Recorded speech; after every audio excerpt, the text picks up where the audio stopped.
If you are planning to work on the stand in Carpinteria, turn around. As of December 1st, this beach is officially closed. But that is actually good news. I am at the Carpinteria Bluffs.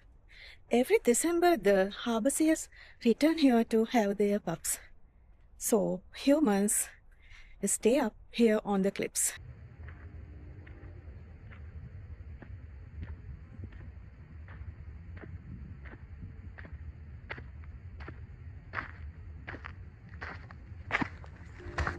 The sanctuary is protected from December through May, and there is one major rule you need to know.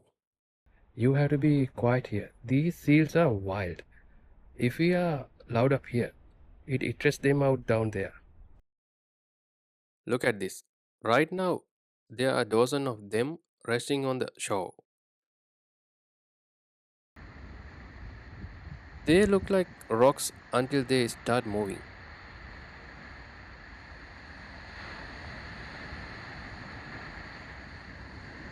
Since the beach is close to humans and dogs, the mothers feel safe enough to come ashore.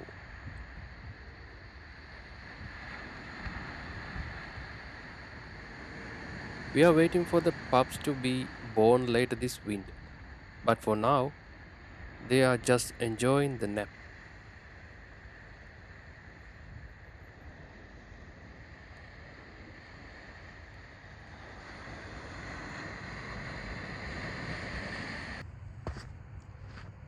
If you are driving through Santa Barbara or Ventura, pull off at the Baylide Avenue exit. It's a perfect winter pit stop. The views are incredible, and the seals are back. Thanks for exploring with me.